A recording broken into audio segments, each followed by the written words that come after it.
Friday. Let's get settled up here.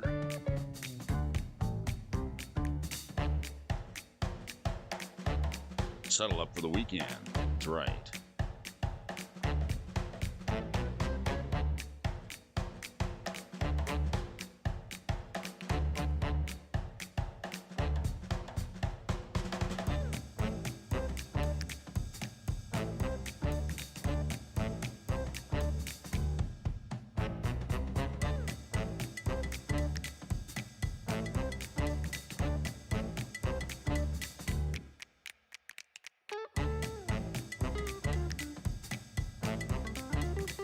Morning, good morning. How you doing this morning? Nice to have you here.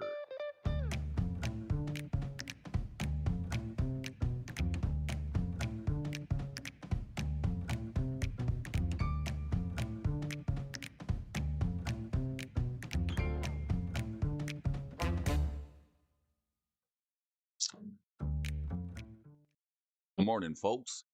How are you doing on fine Friday edition of the morning show? It's Brody Alfonso here to say yabba dabba do. It's the weekend coming to you folks here by way of stream, if you know what I mean. All you people in the house, those of you fans of Magic the Gathering, people who like to open up packs and shuffle up stacks of Magic the Gathering cards. It's not that hard to tune in here on the morning show.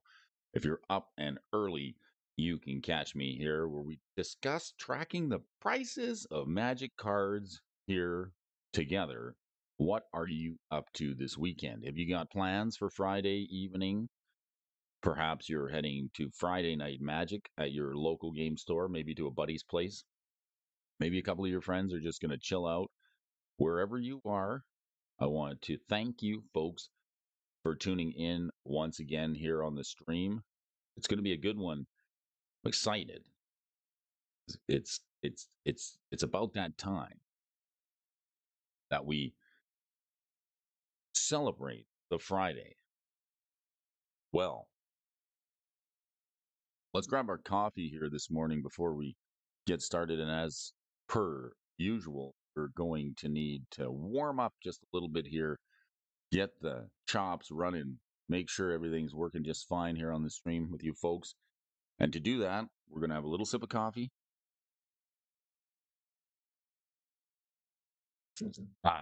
And sit back, relax, and I'll take it from here.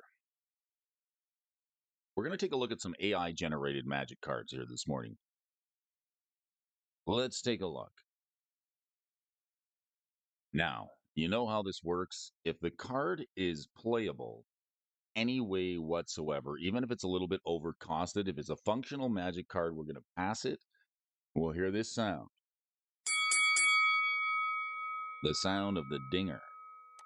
And if it's got any gibberish on the card whatsoever, if it's non-functional, if it doesn't make any sense, if it's got a bunch of gobbledygook on it, doesn't pass the sniff test. We're going to be sniffing some AI here this morning. Smells funny. Smells funny, costs no money. If it's a non-functional gibberish gobbledygook card, we're going to fail it. You'll hear this sound. The sound of the buzzing, and that's it. Time to get up and get going here this morning with you folks. The best part of my day today here on Friday, February 9th. 2024. All right, let's score some AI-generated Magic cards here this morning. Millmaster, nice to see you here. Bro, your boat. Gently on the stream. Early in the morning time, if you know what I mean. Nice to see you here, Master. The Millius. Master Million. What do you think of this elite queen? It's fairly elite. Anger. Nice to see you this morning. Salamat. Nice to have you on the stream here this morning. Anger, what do you think of this one? Yo. The bro is in the house. Bro your boat gently down the stream this morning with this elite queen.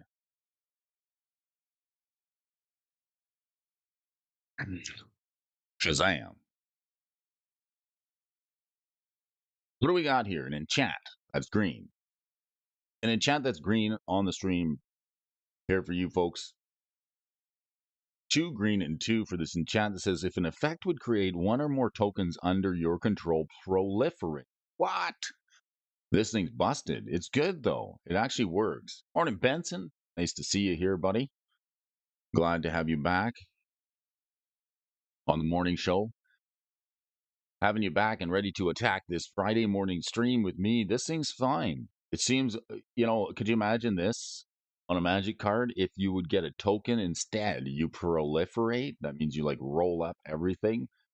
This could be a creature too. The word would makes it seem like it's a replacement. Whenever a token would create more tokens under your control, proliferate. Yeah, I think we're in a replacement spec. You would want it to say if a if a token would be created under your control instead proliferate. So I think that you would get this on top. No, you get this on top of your tokens. You make some tokens and you proliferate. Seems great. Can I pass this? I want to pass it. I think it's good. But what do I know? I'm just a middle-aged man in a cowboy hat here on the stream making noises with you folks here this morning. Happy Chinese New Year. Happy Luna. Happy Lunar. All right, what else have we got here? Rather than the Elite Queen, is this fair, OP, or underpowered? I think it's OP. Oh, a lot of people say it's fair. I would have given it a fair. As erroring side of caution here. Maybe this one has no name. This is like the Soggy Bottom Boys of Magic cards. I have no name. I am a card. It needs to read the templating. AI needs to read the WotC template guide. It does. You know, I was talking to Garen Jotter the other day, just yesterday, because I saw his deck list on MTG Top 8 and the funny names for his toxic deck, naming it Britney Spears. And I said, how did you come up with the names? He said, a bunch of us used the chat GPT to come up with names for our tournament legal decks. And that's perhaps the one that it could have been little guys with big attitude or perhaps the toxic deck. I thought it would be only a matter of time until the people started feeding popular net decks into the AI and trying to get it to come up with solve the meta and come up with a deck list and beat current metas. Is that a thing yet? Are people actually putting their deck lists into the AI or competitive deck lists into the AI in order to get the AI to solve the meta? If so, would it work? I mean, or would you just be piloting a pile of garbage? Is that card with no name a horse subtype? It's a human fear god blocking wizard. It is not a horse subtype. It's a human fear god blocking wizard. That's what it does. Happy Friday, Bob. It's Yabba Dabba Do time. We're getting ready to slide down the dinosaur's tail with this human fear god blocking wizard with no name. 1 blue and 3 for the 1/3 Reacher. This sucker, you ever seen Reacher? That's a good show. Investable, nice to see you this morning. Cardboard Splendor here. Yeah, it's Friday. Woo. Let me get some fist pumps. All right, this reach around. This one will give you the reach around for 1 blue and 3 mana. Non-hemping? Yes, other non-hemping Sphinx artifacts. See, we don't want the hemping one. The one that non-hemping. I know. What's up with that? The non-hemping Sphinx artifact creatures you control have infect or a legendary 1/1 white soldier creature. They have either or. This thing's got to go. We got to crush this right now. We can't have any junk on this stream. This is human fear god blocking wizard non-hemping creatures you control with infect legendary white soldier token. Are they sober? No, this one has definitely had a few. What is hemping? I think hemping is like what you do when you grow some hemp. It's got to be like braided hemp. It's a Dutch card. It's clearly a Dutch card where they grow hemp. Perhaps. Good morning, Michael Superbacker, folks from Boston. I'll be token when I get home. The Sphinx is supposed to be stoned. Yeah, he's offering something. He's got something in his hand. Fair OP, underpowered, non-functional. I'm gonna give this to non-functional. It's hemping. Non-hemping creatures that don't hemp. All right. You can't hemp with me here on the stream this morning. It's not happening. All right, what do we got here? This one here, the Armored Seer. The Sphinx is toking. It is. It's definitely turned green. What this one already the alarm bells are going off in my head when I look at this one. It's Boros, and one for the 1/1 spirit. Armored Seer, and then it's got this blue activation cost. Why does it have a blue activation cost? I don't know. What WTF? I think this card is hemping. It is. It's hemping like no other. Hemping hard on the stream here this morning. For a blue and 2, you get to draw a card, then exile it, and when Armored Seer deals damage equal to the number of -1/-1 counters on it to each creature, base power and toughness 2/2 until end of turn. How many -1/-1 counters can this get? 1. And I think it will just die as soon as the first one goes on it. Draw a card, then exile the Armored Seer, deals damage equal to -1/-1 counters on each on it to each creature with base power. This kills 2/2s. They use Chong GP, the cheap knockoff, GPT Millmaster Chong GPT. Yes, this is the oh my god, this is the Walmart version of. Let's get this out of here. This is the Walmart version of GPT of AI, right? All right, let's see here. What else we got here for you? With this fair underpowered, non-functional OP, underpowered or non-functional? I don't think that works. Let's give it a non-functional. Oh well, we're wrong. That's fine. And the prowling hider out, underpowered. Can't take my vote back. I already voted. All right, this one here where we left off yesterday. It's prowling hideout, hired out. Prowling hideout. This one's got haste hands, right? One of your hands perpetually has haste this morning until end of turn. Give your one of your hands haste, but just careful not to burn yourself. Maybe that'd be the proper hand to hold your coffee with. Let's have a little sip. Howdy, everybody. Good morning, Hilly Billy. Nice to see you here, Hillbilly. The prowling hider route. This one here, giving your hands haste, one of your hands haste until then. Whack GPT. This one's no good either. Let's fail it. Give it a bite. It's an elemental horror, an elemental OP non-functional horror card. It doesn't work well, doesn't play well with others. Giving one of your hands haste. What are you guys talking about? Silly, silly, silly chat bot. Oh my goodness. What are we going to do with you, AI? I wondered if anybody used AI to put their entire deck list into it or top 8 deck lists and get it to solve the meta to come up with a new and interesting archetype that could take down a tournament. I think it's only a matter of time. The AI is advancing quite rapidly, faster than the average bear. I appreciate you folks for tuning in. Millmaster, Hillbilly, Billy of the Hill of the MTG, Mr. Gaming Bob, thanks for joining me. We've got Benson in the house and friends to boot, and it's Friday on the morning scream. Woot woot. Who else we got? We got the Millmaster Cardboard Splendor.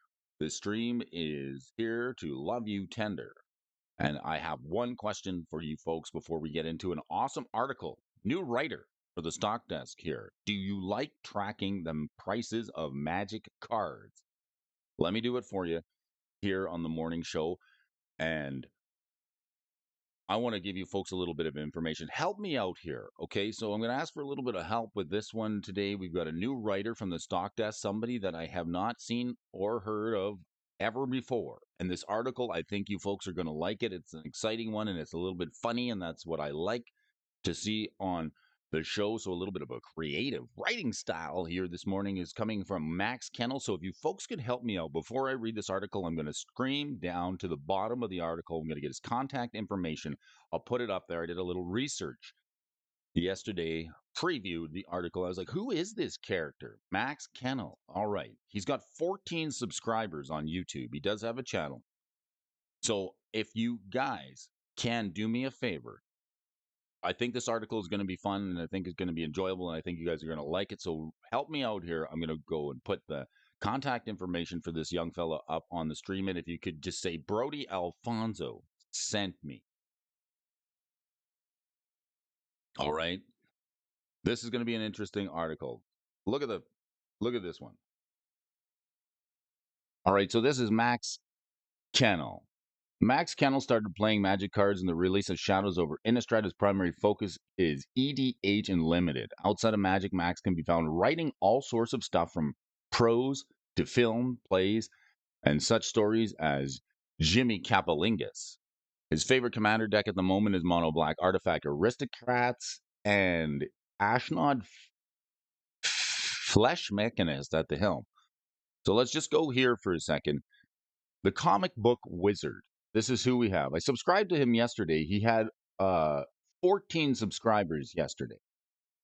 So I subscribed to this young man. If you look up the comic book wizard, I'm going to put the link in the description below.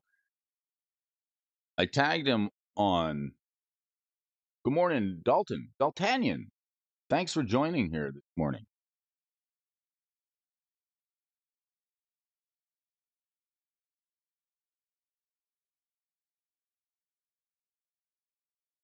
Good to see you.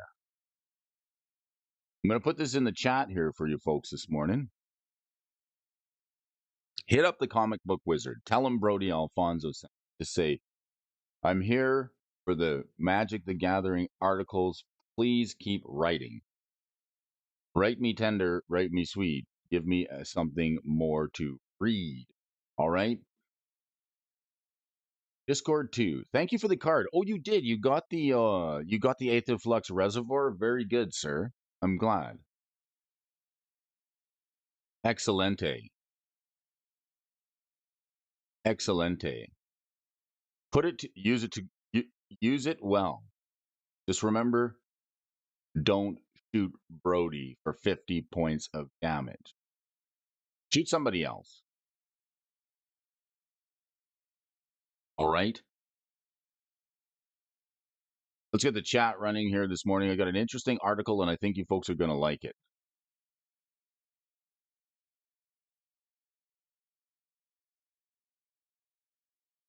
Let's get this chat running. The comic book wizard giving us something to read here this morning.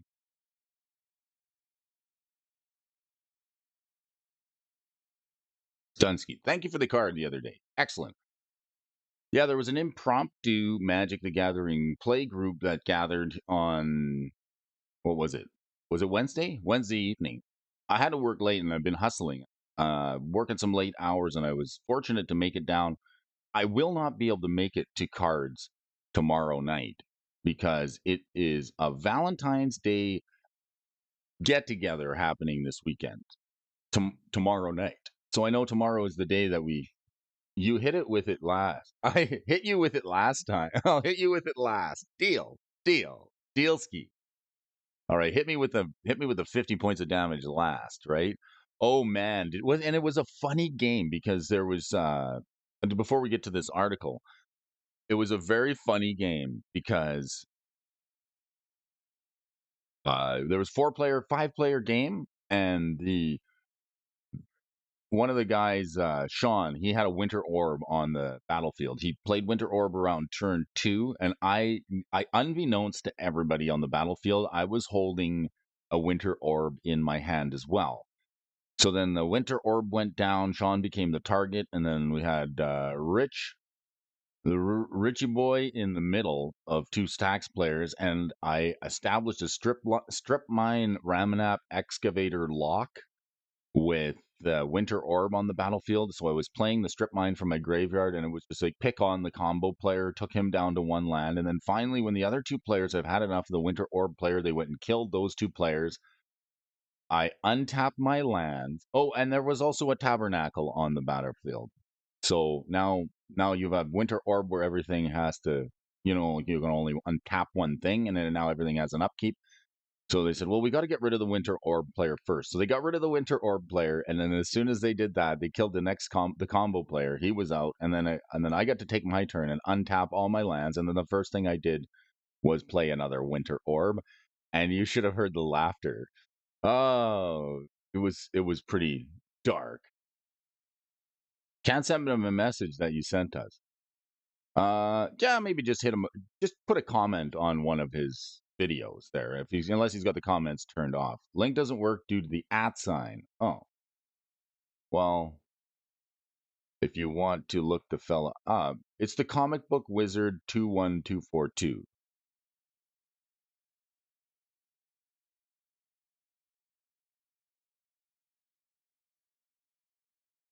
The Comic Book Wizard 212242. Simply because the fella only had 14 subscribers yesterday, and he needs some more. So I know the @ might be throwing you off, but if you're looking for him on YouTube, that's how you find the fella. So hit him up.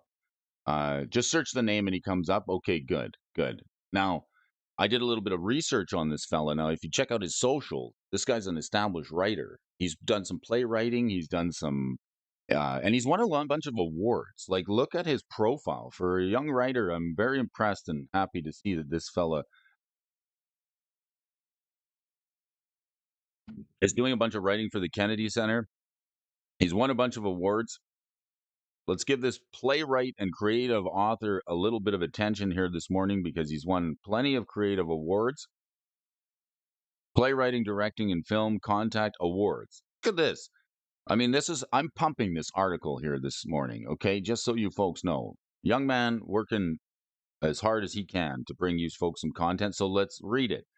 Does Magic the Gathering have a waifu tax? Now that's funny. At 19 subs now. Tell him Brody Alfonso sent you. All right, if you can leave a comment. I read this, I almost fell out of my chair, and I thought it was hilarious, and I think you folks are going to like it, and it makes a lot of sense here this morning. So this is a good one. Thanks to Max Kennel.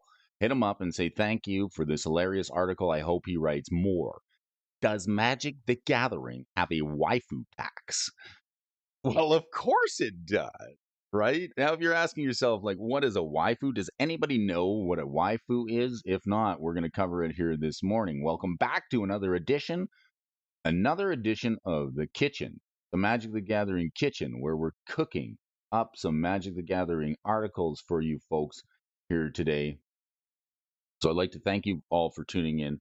Another edition of the Variant Vault, where organizing Magic card variants priced by the most to least expensive to determine which variant is best for you. Today I'm going off the usual beaten path to answer any questions. Does the waifu tax exist in Magic the Gathering? A waifu is generally defined as a slang term used in the internet and in fandom to describe a character, usually female, from a non-live action medium such as anime or animation that one finds attractive.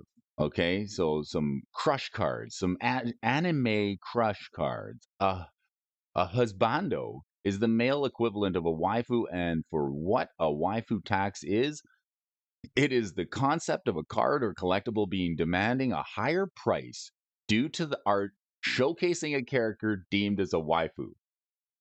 The answer to the aforementioned question I will be discussing here Aurelia, Exemplar of Justice, and Guardian Project. So we've got Aurelia here and Guardian Project, both which have received borderless anime artwork variants in the recently released Ravnica Remaster set, where there are a plethora of cards that have been received anime treatments in Magic. I chose to focus on just these two cards to make this article a little bit digestible in length. If I do something wrong, she whips my butt. use a use a female voice in your video, Brody. For many reasons. You dog. All right. The list. So we're talking about cards that have anime variants, and the first card that comes to mind is the Narset Parter of Veils, a card for me that I saw, and I tried to get it when it was on pre-release from War of the Spark. There's an interesting. Let's give you an example of the waifu tax that we're talking about. Narset parter of veils. Let's part those veils. So here's your regular Narset. It's $1.50 if you want to get it. But if you want to get the anime version here, Japanese anime foil, this is the waifu tax we're talking about. Here's one for you, $368 for this version of the Narset. Okay, so that's what we're talking about. Why is this one more expensive? It's because waifu equals sexy, just like the beard, right? Just like my beard. There should be a beard tax on it. Do I get a waifu tax for you folks tuning in here this morning? Who knew? Probably not. I'll get a waifu. Nothing. No tax for this man. So we're talking about the variants of Magic the Gathering cards. All right, there's a total of 25 variants across the English language tournament legal printings available of these cards, with Aurelia Exemplar of Justice having 12, the Guardian Project having 13, and at used the prices that are all used gathered from the MTG stocks price database as of January 28th, 2024, and the full list of all these variants by price can be found below. So we got the foil and the non-foil version of these cards. Tax-free magic, right? Is this just another way of captivating people's hearts by putting these anime art on them that people say, I have to have it? You got to have it. You got to pay just a little bit more. You got to pay that waifu tax. All right, or the husbando tax. Perhaps cards like Sarkhan with a big chest will qualify. All cards to the moon on Mars. All right, so we've got a list of these different cards here. We got the retro frames and a few others to discuss. And the most affordable variants, we're going to start off with the most affordable variants this time around to set a baseline price differential between these cards, and the cheapest variant of Aurelia Exemplar of Justice and Guardian Project are their non-foil retro versions at $1.10 and $9.99, respectively. At their most affordable, Guardian Project is priced around $7, and Aurelia's a similar price differential is seen on one of Aurelia and Guardian Project's variants, except for their foil and non-foil anime borderless variants. You don't need a husbando tax. Wizards already openly lampoons male bodies in its artwork to merely titillate. Are we taking advantage of our heartstrings by printing these alt art waifu cards? Well, let's discuss it. A hilarious article. What do you think, Max? I think he's hit the nail right on the head, and he's discovered and put into words and put into verbatim a very interesting niche part of the market that some people, for finance reasons, may or may not consider. But the waifu cards are definitely a niche market, and by looking at just the concept of the Narset parter of veils, the anime version commands a huge premium. The most collectible variants of Aurelia Exemplar of Justice and Guardian Project, based solely on the price, are their serialized variants at approximately $150 and $250 respectively. This is no surprise if a serialized variant of a card exists. It's almost always the most valuable variant of the card. So let's focus instead on the second most collectible variants, which are their foil anime borderless prints at $35.99 and $28 respectively. Show us art for OG Liliana and new Lily. Show us art for old Celestial Evangel and art for new Celestial Evangel. Okay. This makes sense for these versions to hold value because they're the most flashy and scarce new variants from Ravnica Remastered. If you exclude serialized cards, however, looking at the list, the foil and non-foil anime variants are the only ones in which Aurelia is more expensive than the Guardian Project alternative. Why is that the case? Let's look at some possible answers. So let's take a look at Aurelia here. Exemplar of Justice. Some interesting art. And then Millmaster wants to see the original Liliana of the Veil. So we've got the Narset, parter of Veils here. The waifu tax, $368. That's a $360 waifu tax. And then Liliana.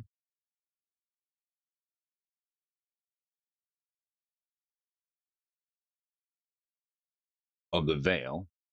So, original Liliana of the Veil. Here's the old one. Let's get to the original one. So, here's the newer one. This one, a little bit less, not so much waifu on this one. The original Lily of the Veil. Let's take a look at the OG here. We've got it up on the screen for you folks here. This is the OG artwork for Liliana of the Veil. It's only worth $35 from the Ultimate Masters set. And if you want to see the waifu tax on Liliana of the Veil, we have to go to the War of the Spark Japanese. Where's the War of the Spark Japanese? Is it maybe it's the Dread Horde? Liliana Dread Horde? Where's the one? And we've got old. Oh, here's a unique promo. Here's a waifu Liliana. This one. So this one will unique and miscellaneous promo. I think this is just an online version. Where's the Liliana? Is it the Dread Horde General?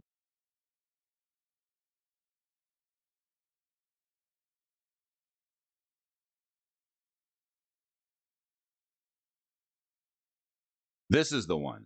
The Dread Horde General. Where's the War of the Spark foil? This one isn't even coming up.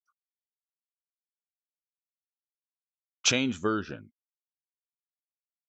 The Liliana Dread Horde General. This is the one from War of the Spark, Japanese version. The foil variant of this card, I think it's actually quite expensive. It's more money.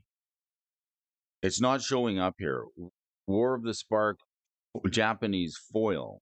I think this one's $1,000 if you want to try and get it. So another example of the waifu tax, the Liliana Alt Art Dread Horde General. This is what Max is talking about. And here's Aurelia the Exemplar and reserveless ancestral knowledge covered in burqa. Covered in a burqa. So here's an example of Aurelia Justice. Let's read on in the Guardian Project. Okay. Do we know what Aurelia does? She's a 2/5? Yes, I think we do, but we can read her. It's Mentor, and at the beginning of combat on your turn, choose up to one target creature you control until end of turn. That creature gets 2 gains trample, and if it's red, it gains vigilance. If it's white. And then the Guardian Project, whenever a non-token creature enters the battlefield, under your control, if it doesn't have the same name as another creature you control of a creature card in your graveyard, draw a card.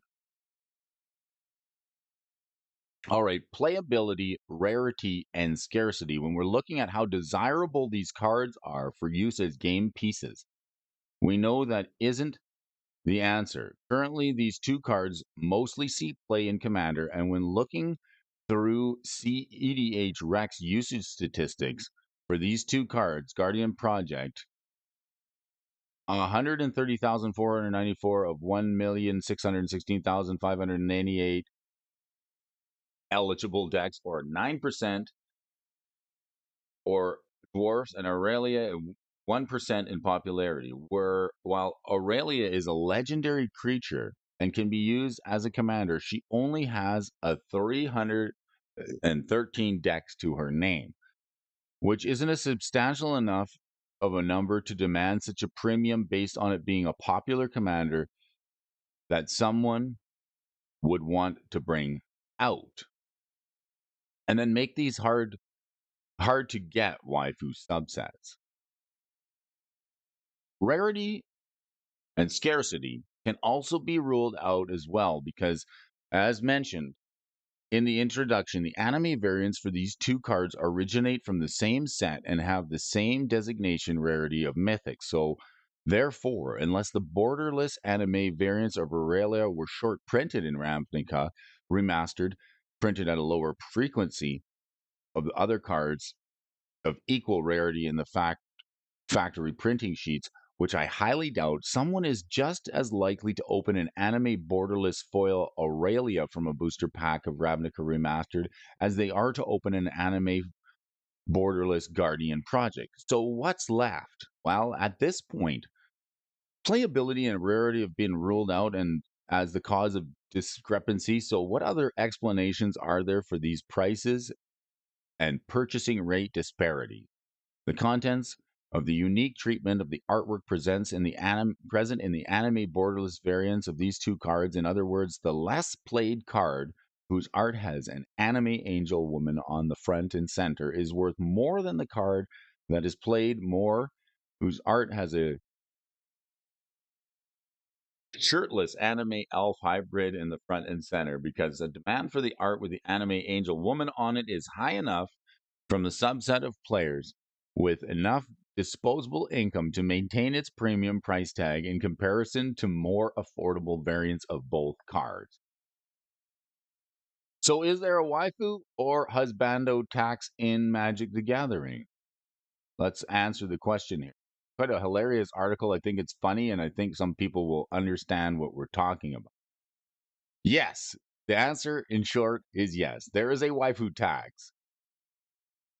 Specifically, a waifu tax does exist in Magic the Gathering, and at least from the sample data from looking at these two cards, what that says about the greater Magic the Gathering ecosystem can be left to a wider discussion, since this article exists to answer a question stated in this article from a financial perspective rather than to make a value judgment based on said answer. Thank you so much for reading. If you haven't already, give Premium a look for more cool Magic Finance stuff. I hope you have a wonderful rest of your day and a great weekend. We'll see you next time. Thank you, Max Kennel, for this thought-provoking article on the waifu tax for cards. I think it's quite funny. I hope you guys enjoy it. Make these hard to get waifu subsets. The anime.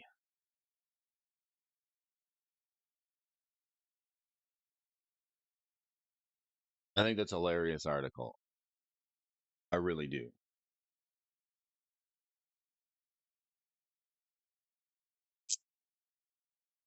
Let's have a little sip of coffee.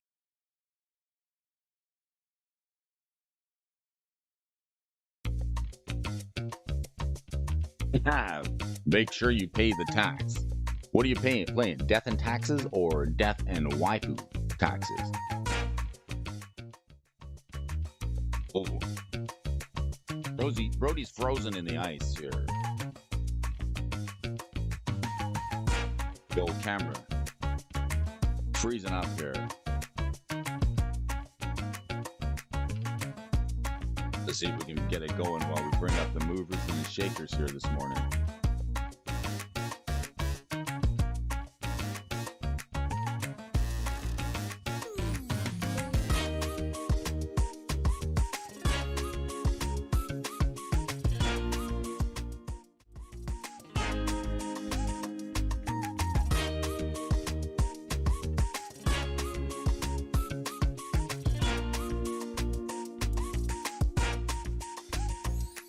Aha! Card I'm so fond of. Look at this. All right. Card we were just talking about here this morning. It's time for the part of the show where you move and you shake. More skin on ancestral knowledge, but you guys want to see burkas. More skin on ancestral knowledge? Okay, we'll bring it up.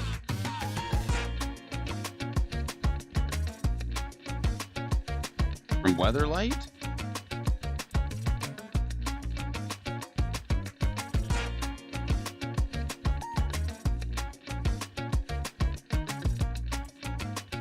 Assume all Magic players are into the anime look. Way to generalize your audience, Watsy.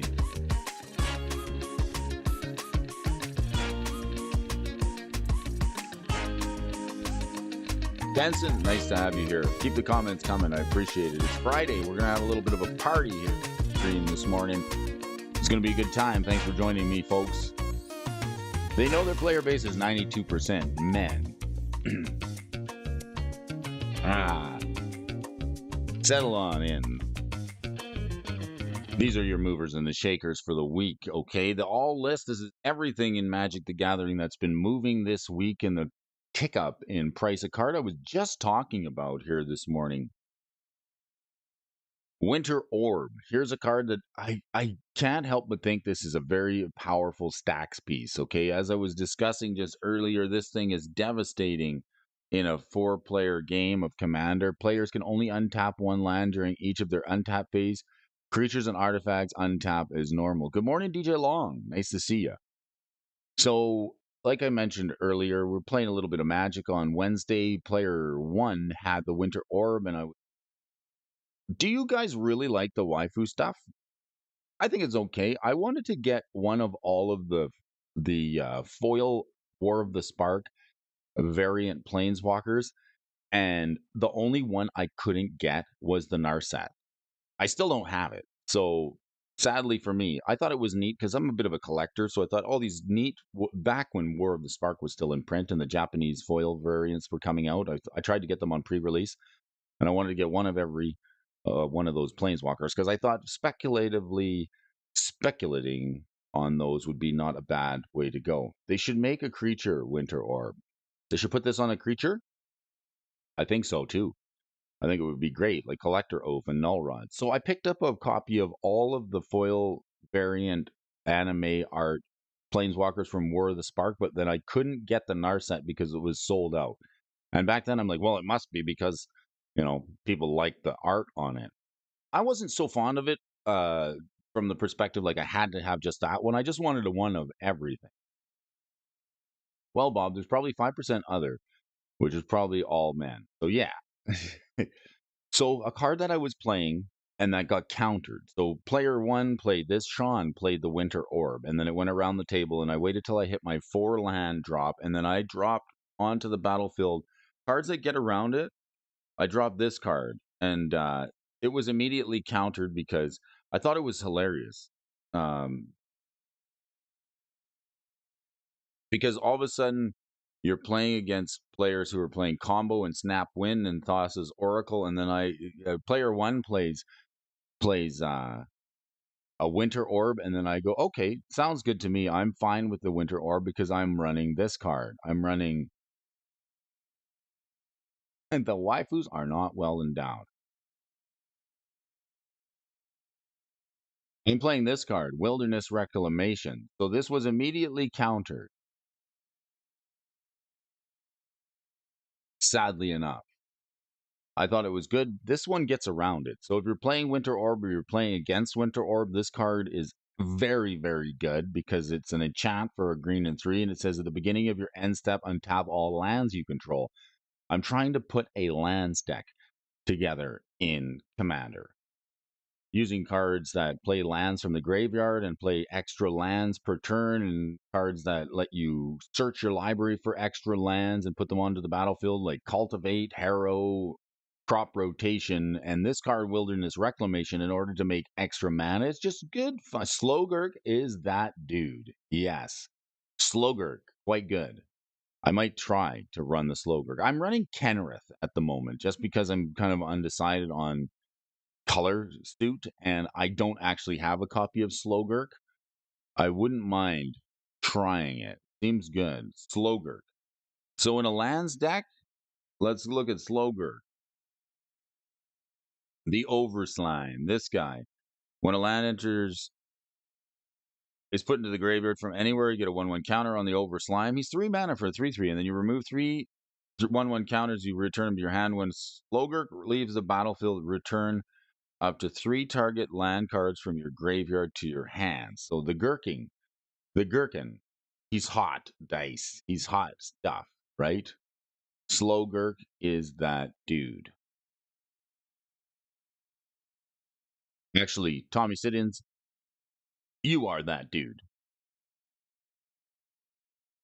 So Slogurk in lands, pretty good commander. Wilderness Reclamation, another way to get around the Winter Orb and let your, I pronounce it Slogurk. It's come for the Magic the Gather, come for the Magic the Gathering, stay for the spicy chat and discussion and the ways to. I love the mispronunciations in Magic the Gathering. It triggers some people when you say something just a little bit different. I think it's kind of funny, and I love the puns and the humor. I still believe they'll break Lyman. Diamond Lion at some point? Let's look at the Diamond Lions. Diamond Lion. Rawr. What's this one say? Oh, this is the Lion's Eye Diamond on a creature. Discard your hand, sack Lion Diamond. Diamond Lion and add 3 mana of any color. Activate as an instant. Well, if you can give artifacts a rebate where this doesn't cost as much, like if you can make artifact spells cost 1 less, this is quite interesting. It'll cost you 1, and then you can already loop this with breach card when you're breaching, Underworld Breach, discarding your hand multiple times. Is this another combo piece that works well in the Rograk and Silas Ren deck? Is this as good as Lion's Eye Diamond? I mean, it makes 3 mana, so I mean, you're already netting 1 free mana. Make it less plus haste. Give it haste, my friend. Do you have to tap and sacrifice it? You do. Ah, it's got no haste.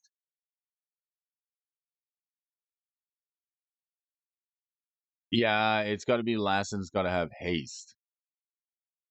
Not quite broken yet. Ways to deal with the Winter Orb. All right, so Winter Orb plus Tabernacle equals board wipe on a land. Winter Orb plus my favorite card for 2 mana artifact is this card, Relic Barrier. And I like it. It's been reprinted a couple of times, but I like the Relic Barrier from Legends because it's got this really cool old art on it. The Relic Barrier for 2 mana, you can tap target artifacts. So if you Winter Orb's one of those janky magic cards like Howling Mine that if it's tapped, its effect doesn't happen. So like Howling Mine is the one for 2 mana that says if Howling Mine is untapped, each player draws an additional card during their draw step. And same with Winter Orb. If you can find a way to tap the Winter Orb and turn it off before your turn, then you get to untap your lands. And for me, I don't know if there's any better way to do it than this, the Relic Barrier for 2 mana, except if you're playing stacks and there's a Null Rod. Static Orb, yes, another orb. Orbing here this morning on the stream. It's very nice to orb. Thank you for the great Orbian. So let's look at Winter Orb here. Is this in fact 100% uptick in price on this card? Alpha, a rare from Alpha, really cool Mark Teton art on this thing. It's worth, what's it up to? $4,000. Is this natural 4? Is this a natural $4,000 price increase, or is this just speculation? I think it's probably because this card is actually an OG Magic card from the very first set.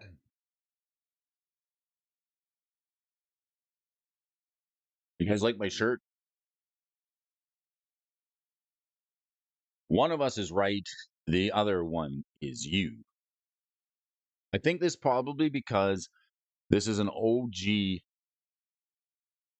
alpha, so it's been around since the beginning of Magic the Gathering, and it's still playable to this day. As long as Winter Orb is untapped, players can only untap 1 land during their untap phase.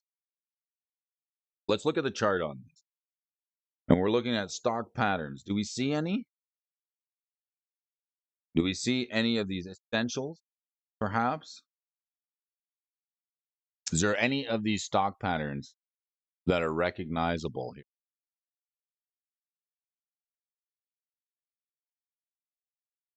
Perhaps. Looking at patterns. This chart on the Winter Orb seems very volatile. A lot of up and down. What was it priced at recently? Alpha rares, right? Alpha rare is very expensive.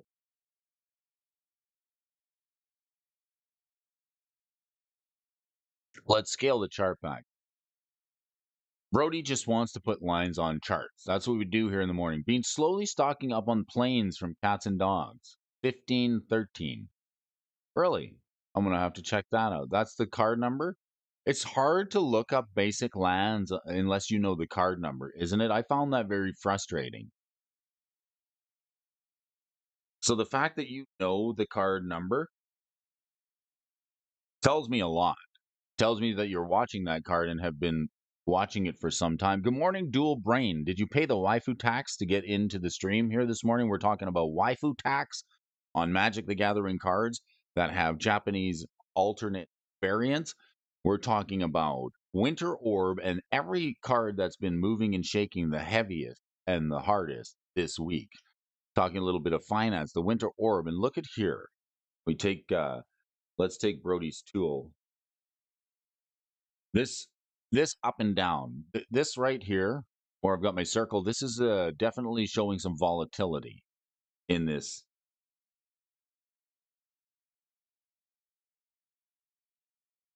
Winter Orb. Now, there's not going to be a lot of trades or a lot of selling on this. Notice the gaps in between time on the Winter Orb. It just means that there's not a lot of sales data to show how much this card is actually in the market.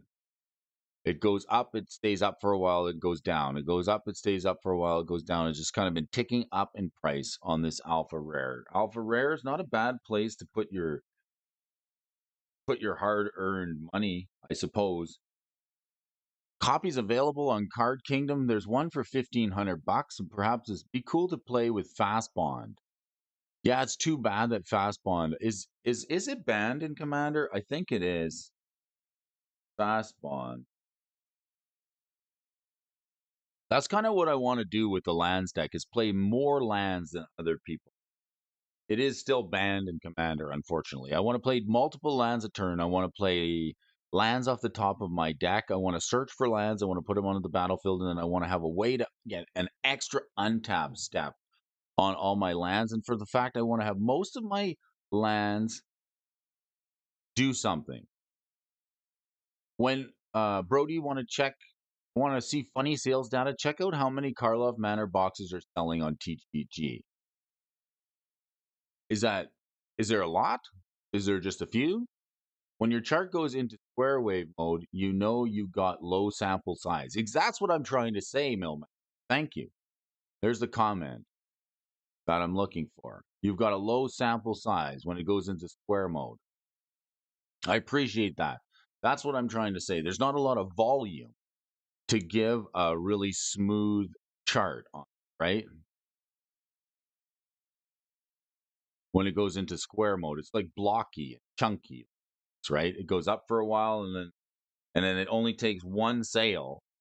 It goes up for it goes, maybe one sells for a higher price and it goes up and it just stays there, and then one sells for a lower price and it goes down. There's only like 2 trades moving this chart because sales data is very low and there's a very small sample size. Just a few, not many selling. Way more pre-orders for Fallout than people buying Karlov.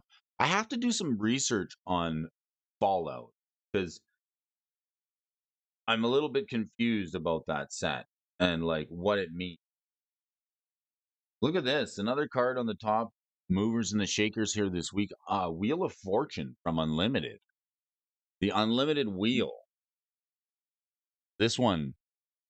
Also a card that's on the reserve list, and it came to us in revised once upon a time. The Wheel of Fortune, seeing a tick up in price. I don't know how natural this price tick up of 100% on the Winter Orb is, but as far as an investable card, this is a very good investable card. It's about $1,000 simply because it's the original alpha is still playable to this day. Now you can get other versions of it in revised, which make it a lot cheaper, but it's still going to be. It's not even on the reserve list, and it's still darn good. What's confusing? Maybe I can explain. Well, Fallout, where did it come from? Like, I didn't see it on the set release for this year, or perhaps I missed it, or was it as like a surprise that got printed in and released and like nobody knew about? I didn't see anything coming about Fallout. Fallout fans are ravenous crazy. What plane is it on? What's the story? It's Universes Beyond. Ah, okay. It's not one of the it wasn't listed on the sets to be released this year as far as I know. It's like an extra one. I didn't see it on the schedule. It's a video game. Okay. Gotcha. So it's a specialty product and it has lots of fans and viewers that like the video game. So that's why it's very popular. Murders at Karlov Manor on TCG player sales data is down. I'm going to have to do a little bit of research and get better on that site. A really awesome video game that started in the 90s. Okay. So a lot of people getting hit with a nostalgia button. I don't know a lot about it because it's not something that I played. So for me, when I heard about this Fallout, I'm like, where is this on the 2024 quarter release schedule? I didn't see it. And now everybody's talking about Fallout and how, how great it is and people are buying it and then stepping away from Murders at Karloff Manor. I should check the sales data on it.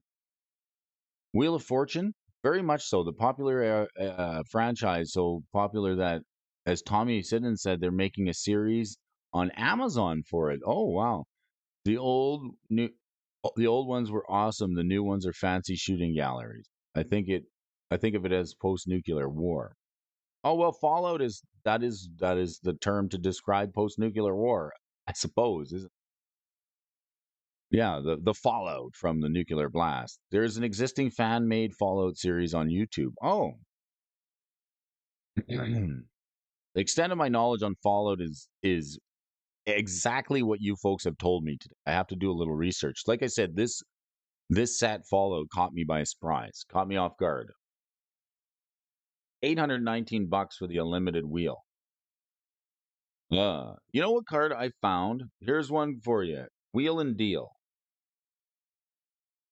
from Onslaught. Take a look at this card. I think it's pretty good. I picked up a copy of it. It's $10.58, and it's a pseudo wheel. Let's look at this. Any number of target opponents each discard their hands and draw 7 cards. And then you get to draw a card. So this replaces itself. Lots of games, bestsellers. I've been playing since Fallout 1. Have put thousands of hours into the game. Fallout 2, 3, 4, 76, Fallout New Vegas, and Brotherhood of Stew. Okay. So you folks are fans and you guys know the game. Fallout had a good run. 76 was rough, but every other game was a blast. You are a sideshow. Nice to see you here this morning. Nice to see you. Looks good if you have Bowmaster out. Yeah, this one here, Dalton. Like I picked up a copy of this in foil just because I think I like this. I think this is an underappreciated wheel card. The foil variant is only $23. It's also an instant speed wheel. It costs you 1 blue and 3. Nice to see you here, Sideshow. Back again from I saw you here yesterday, and I was so happy here. I hope you're feeling a little bit better. And the cold tile floor was comfortable and relaxing.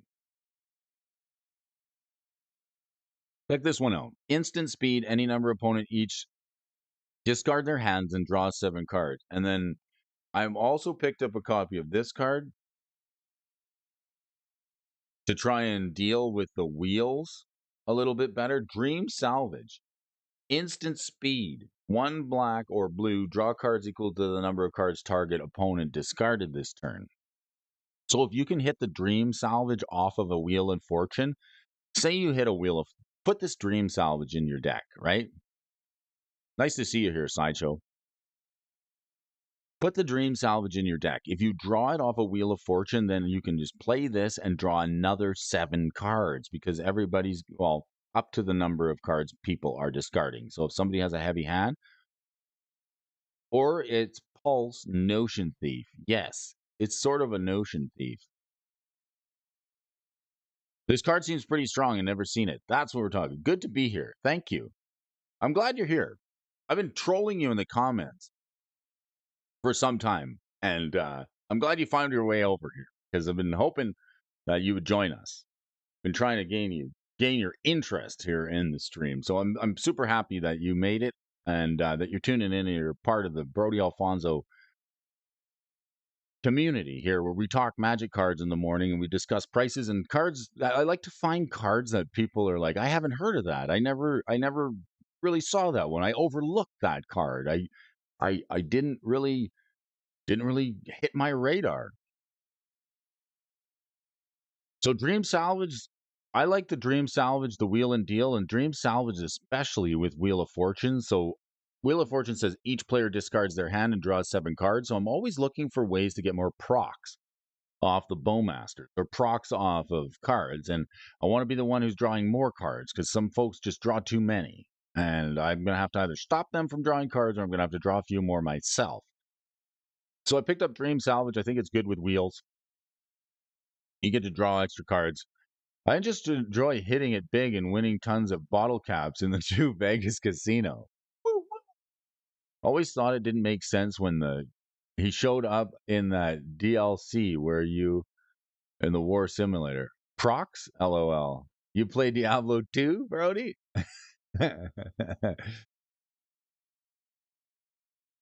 So Dex playing this? Wheel of Fortune, Karoom, Ludovix, Opus, Nekuzar the Main Razor, Krenko Mob Boss, of course. Why wouldn't he play it? Brea Ethereum Shaper, Kalia the Vast, haha, Benson, the Arctic Sim. I like the word proc.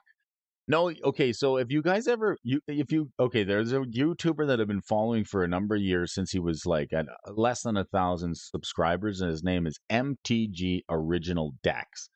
And I can bring it up here. But the guy's name's Quasar77, and he's got this hilarious accent, and he's hilarious. And he mispronounces all the magic cards on purpose, and it makes me laugh. And there was like years ago when I was started watching him, he didn't show his face, so you'd have no idea what the guy looked like. He plays on Arena. And he always used the term proc. So I didn't know it came from Diablo side. But I started using it, and I think it's good. And now other people are using the word proc, so I'm cool with it. I feel like I'm ahead of the curve on the proc. Quasar77, MTG original decks, a lot of profanity and hilarity over there. So he makes some pretty hilarious decks on Arena. If you haven't checked them out, I would definitely check it out. MTG original decks, very hilarious. Let's see if I can find them.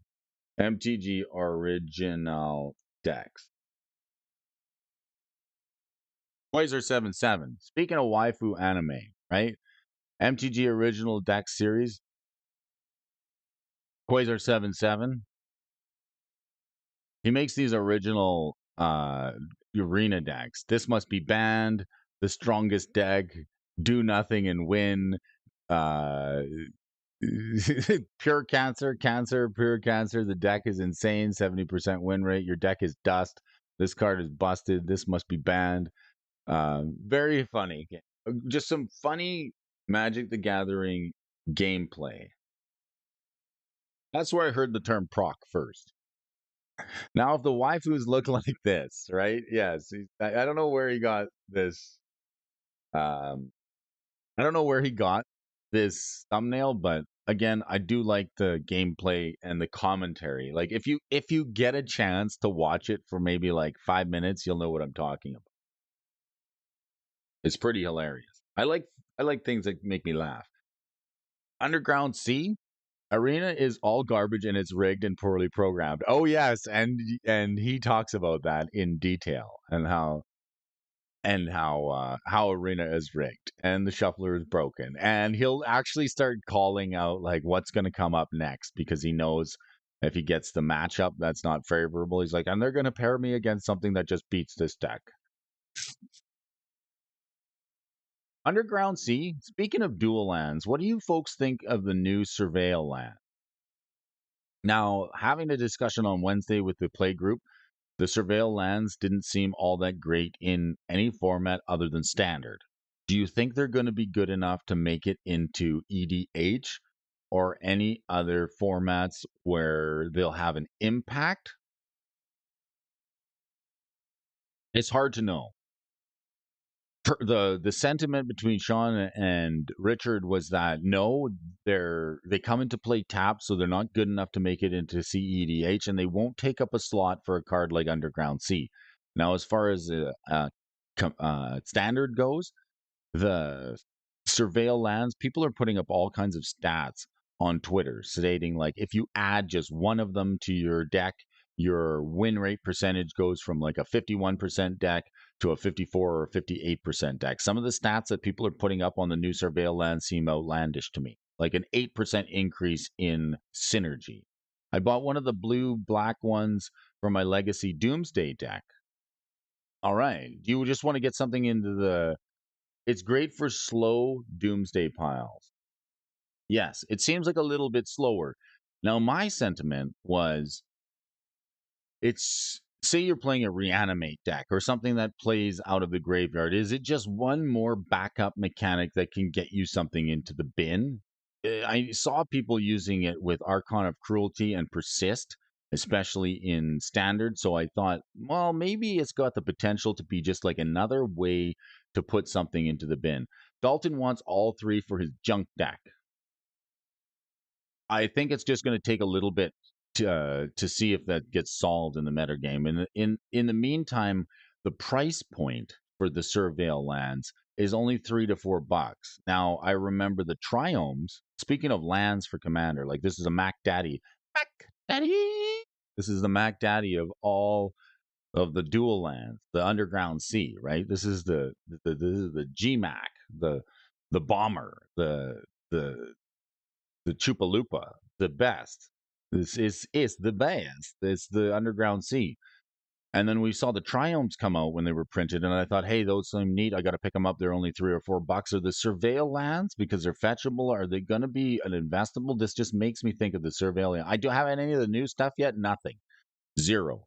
Zero new stuff. I have no new stuff from the murders at Karloff Manor. There's a few cards that I got my eye on that I think, oh man, those would be fun to play with, but I'm just sort of waiting. I want to see, you know what I'm predicting, and this would be nice, and I mean nice in a good way. What happened with Streets of New Capenna and Kaldheim? I waited, like the set didn't sell so great. So face to face games had a huge overstock on boxes. And then once the set rotated and got a little bit farther down the line, they were blowing out the booster boxes and the set boosters for extra cheap. So what I'm hoping for is like with this news that Fallout is selling really well and the Murders of Karloff Manor set isn't selling so well, and there's a bunch of too many products around and people aren't buying it. I'm hoping to maybe pick up a case like, Dalton, do you remember the days of like $85 booster boxes? Does anyone remember that? Like, I certainly do. I miss those days. So I'm like going to wait and see if stores are like the big ones in Canada here are going to be willing to blow out a case of Murders at Karloff Manor for like $550. And then I'll pick it up. Robert O'Brien, nice to see you here coming all the way from K Town. We got folks from all over the world. We got people in Connecticut. We got folks in Las Vegas. We got folks up in the north, the Great White North, up in Canada. We got sideshows coming in from somewhere else in the planet. We got fellas from Ohio. Tommy Siddons, I think. Are you in New York City? Benson. I know we got folks from New York City. Benson's here. California. DJ Longhair. I love it. It's great. I get to meet a whole lot of you folks here from all over the world. Huckleberry Hound, where are you from? And Anger. Just give me some. You don't have to tell me exactly, but just give me New Jersey.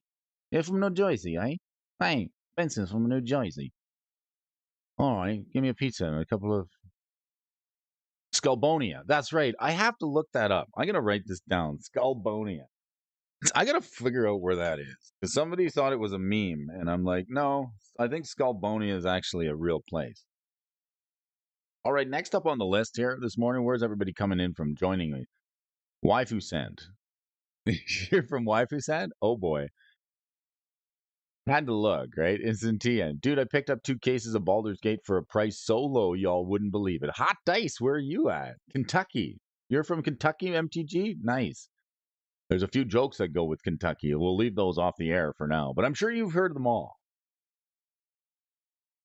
Some nozzles. How much you get those Baldur's Gate? I want to know.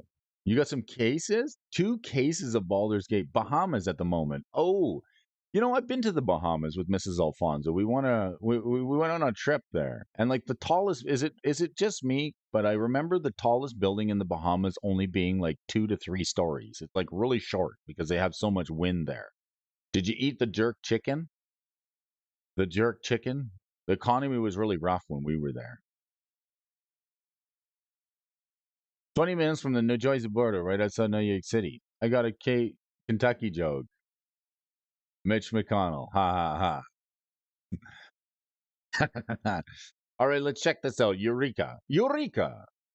I love this card simply because of the art on it. It's got Kaya Folio art on it, and I think it's super cute. I like the cartoony art. If anybody knows me, they know that I like the arts that's cartoony. I don't know if there's ever any friction in between artists, that do realistic or real to life art versus the artists that do cartoony style art. But I'm a big fan.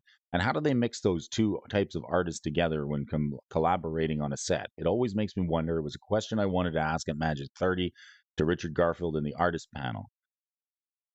Mitch McConnell looks like a turtle.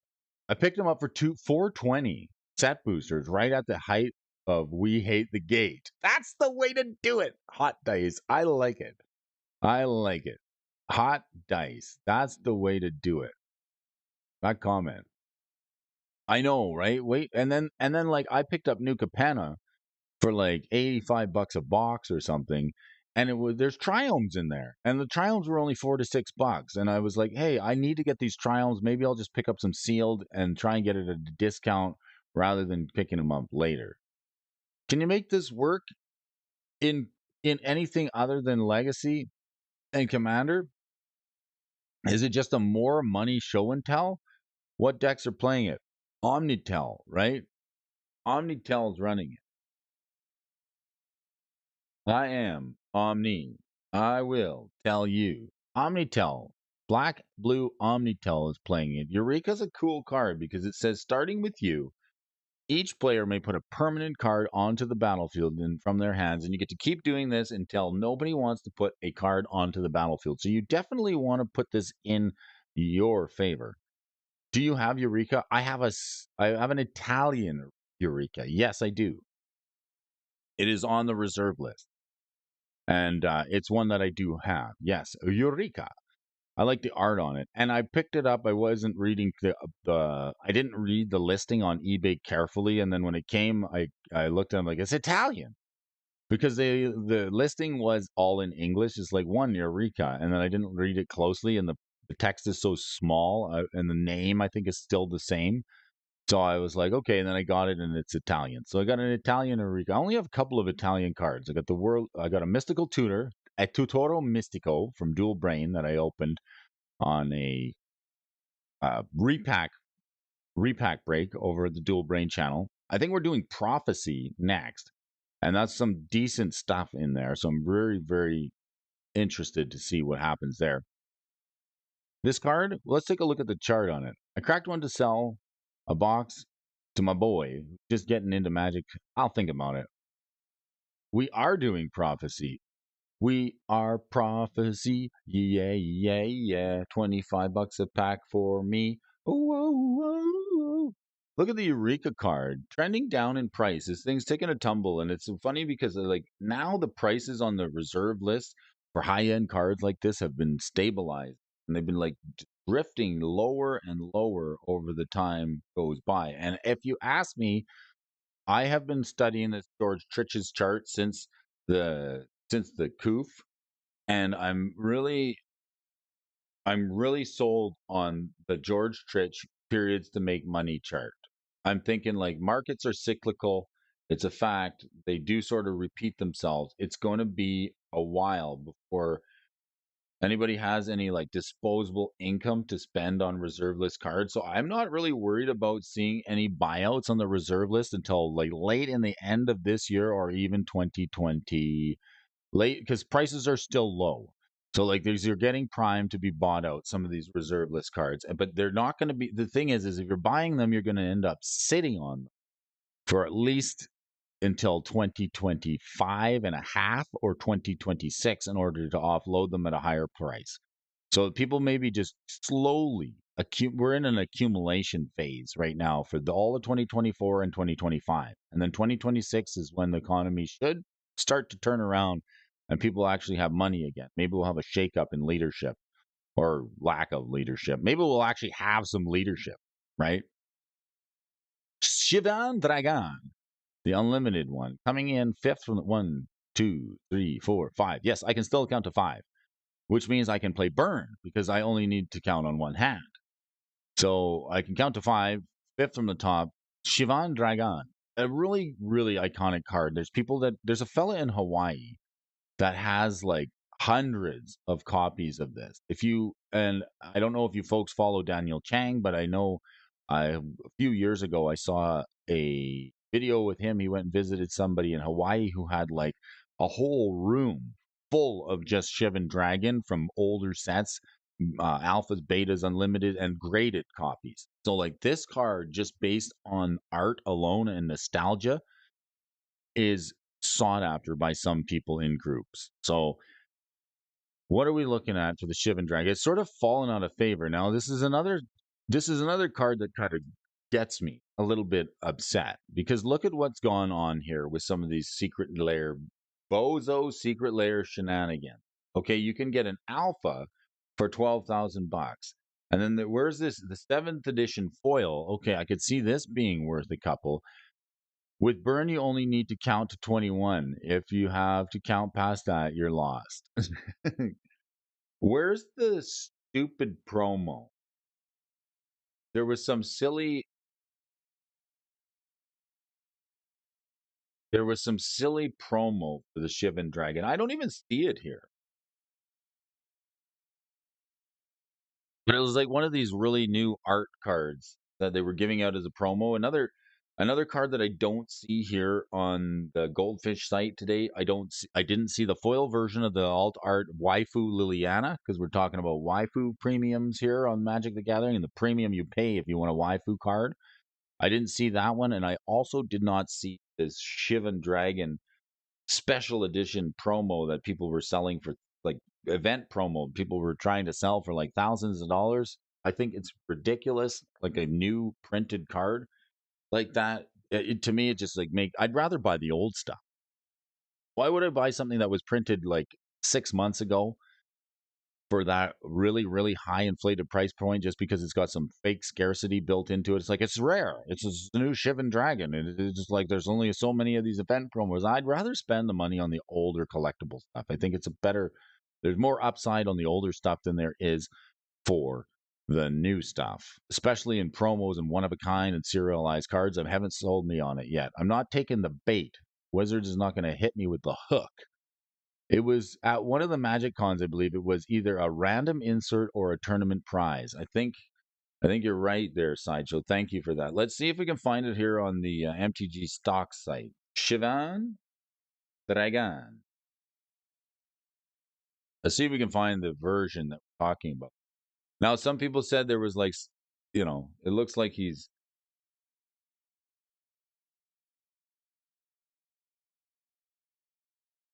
Shivan Dragon. Come on, go. Shivan D. Not tournament legal. Okay, that's the collector's edition. Where's the other ones? 30th anniversary edition. $1,400. So here's a reprint of it. People want $1,400 for the 30th anniversary edition, not paying it. How about this one? 30th anniversary promo. $106, not doing it. Beta core set. Where's the one? Shivan Dragon Secret Lair. This is the one where the one where the Shivan Dragon is like doing this. He looks like he's milking something. Got the udders and he's milking the volcano here. Yes, this is the one. Okay, so this one they want $1,775 for the Secret Lair version that was printed yesterday. So you can get. I also have a bridge in Brooklyn. If you're buying this for $1,700, if you want to pay that much for it, this is the one that I like. It's like these foil promo Ragavans. People are like, I want $6,000 for my set of promo Ragavans that were printed, 6 months ago.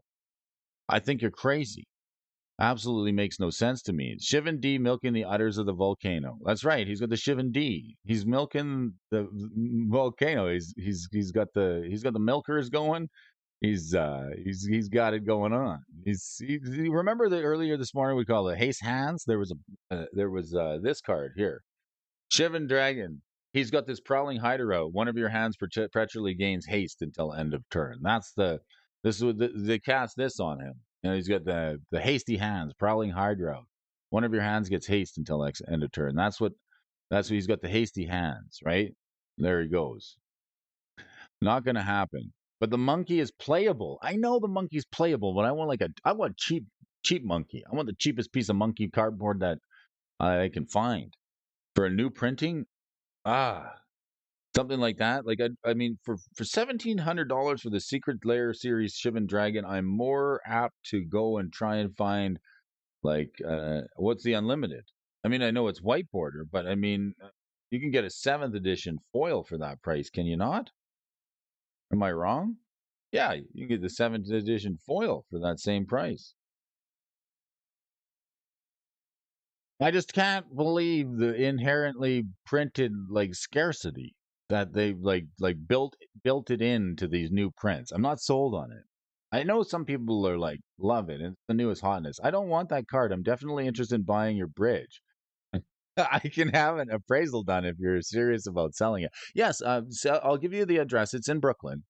It's right recognizable, but I do have a couple of offers on it already. So please, make it quick. And I do take e-transfer, check, money order, cryptocurrency. You can also send me PayPal or escrow. But I need to close this deal tomorrow, so make sure that you're serious and have that appraiser uh, get out there post haste. In fact, it is in fact the Brooklyn Bridge.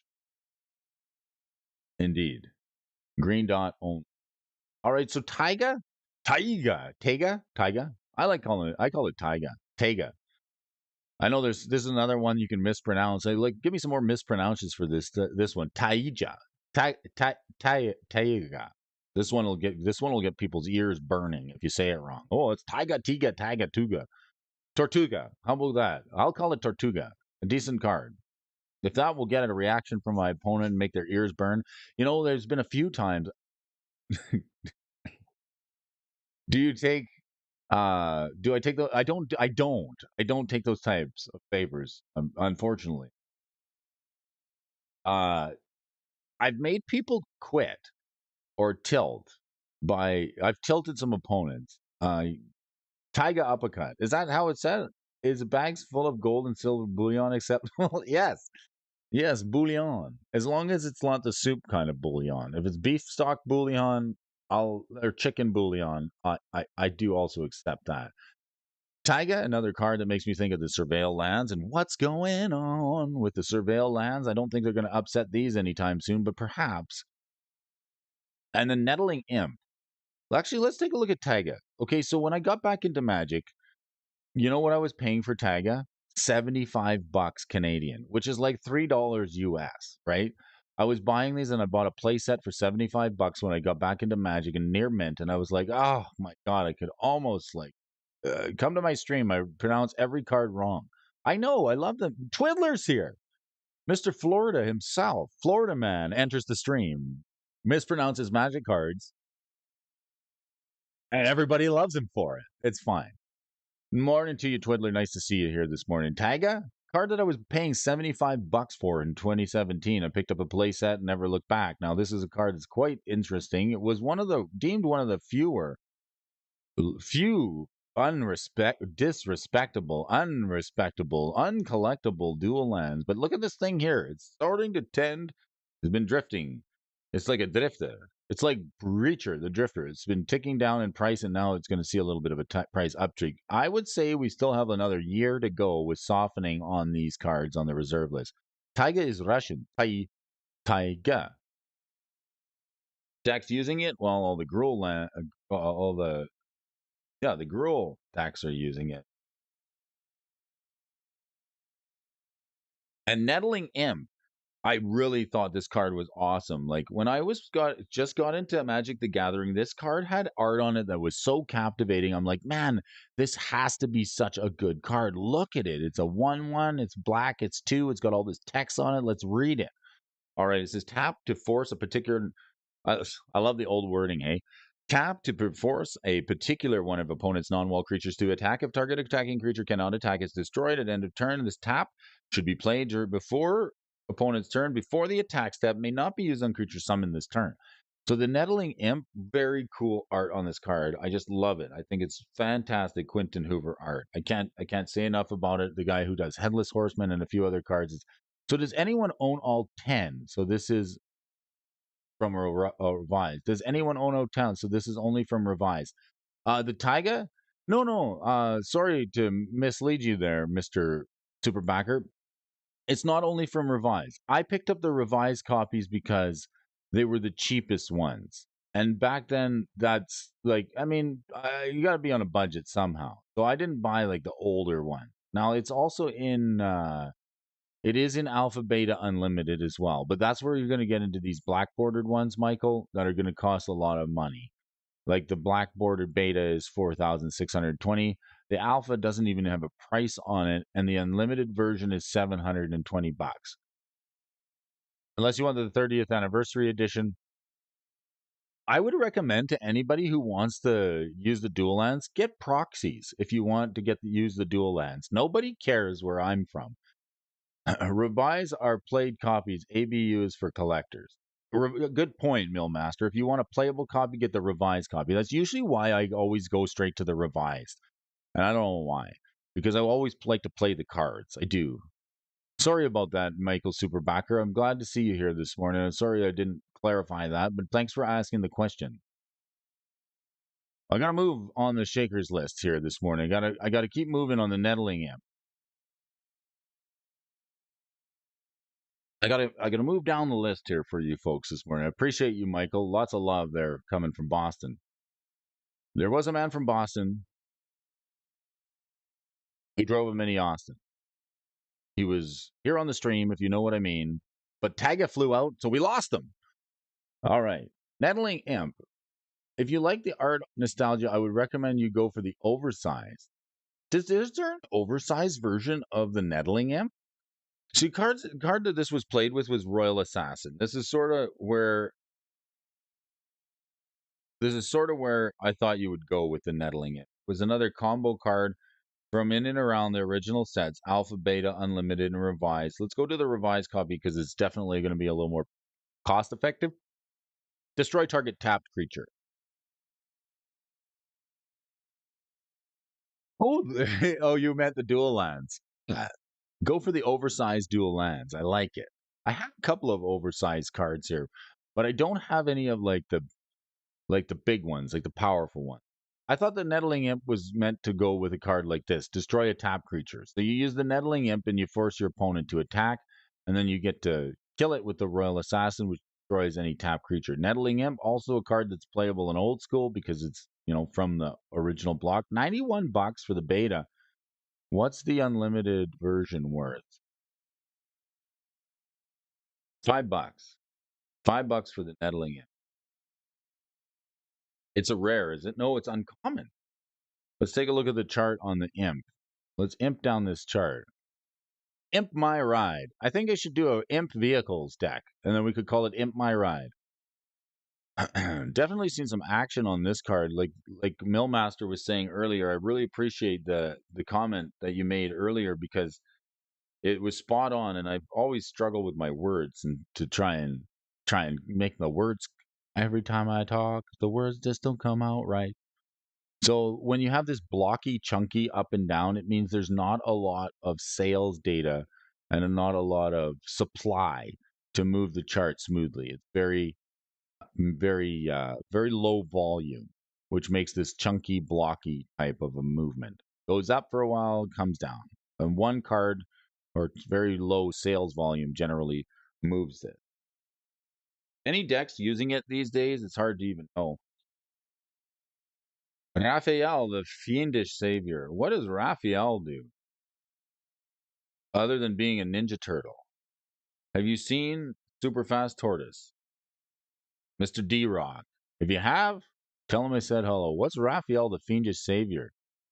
Other demons, devils, imps, and tieflings you control get 1/1 and have lifelink. At the beginning of each end step, if a creature card is put into your graveyard from anywhere. Oh. Create a 1/1 red devil creature token. When this creature dies, it deals the damage to any target. So this is a Tiefling Lord? The Fiendish Saver, making your Nettling Imp just a little bit bigger. The Nettling Imp Underworld Critters deck? Not bad. Is there a way to get a hold of you outside of here in person? Yes. Is there a way to get a hold of you outside? I'll get you my telephone number and then you can text me. I won't be at Cards on tomorrow because I got a Valentine's Day thing to go to.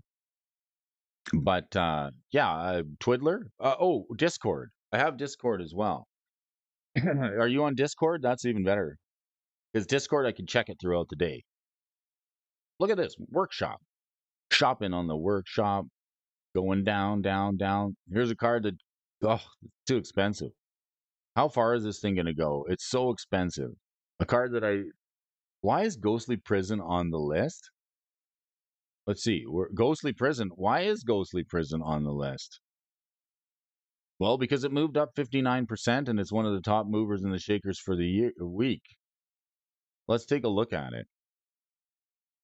Creatures can't attack you unless their controller pays 2 for each creature they control that's attacking. This one, I come from Ghostly Prison. No cards tomorrow for you, Murray. And you're still out of town, buddy. Darn it. Still out of town. Still the working man for the working man. Ghostly Prison, is there some interaction with this, or other than just being good in Commander? This could be like some false data here. Could be some bad data here on this chart. Look at the spike up. This has got to be some price manipulation. Look at this. This can't be right. Why is Ghostly Prison on the chart? Because it looks like it had a spike up to $1,000.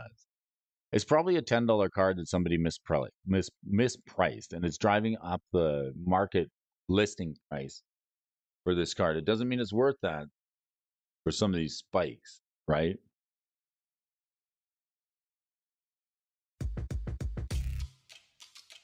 All right, folks.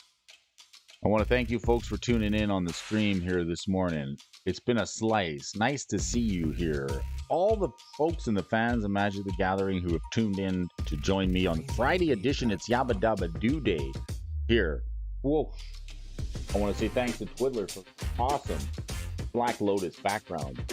I would not have this if it was not for you being amazing and hooking me up with this awesome Black Lotus 5-panel wall art. It's been hanging here for just a couple of months, and it really brings out really ties the room together. It's been a good one. Friday. Thanks for joining me this week, each and every day, for folks who tuned in. It's a real pleasure and a blessing to be hanging in with you folks in the morning. If you like tracking the prices of Magic cards, let me do it for you. I'm here in the morning show Monday through Friday, 5 a.m., maybe 6 a.m., wherever you may be, talking about the prices, discussing Magic cards, the taxes, the waifu tax. Yes, we talked about it a little bit this morning. And don't forget to, speaking of tax, don't forget to hit up my buddy Max and thank him for that awesome article. We'll see you all again soon. Now we're going to take it off to my friend Ron Burgundy for a little bit of Yaz Flute in the outro. Nice to see you here. We got some new viewers, and I really appreciate you folks. Call 1-800-Cracking-a-Packet. Michael Superbacker, Murray Cooper. I appreciate Dalton Stark. Thank you for joining in the channel. And you too, Mr. Sideshow on acid. Put a little acid in your coffee this morning. No, don't do that.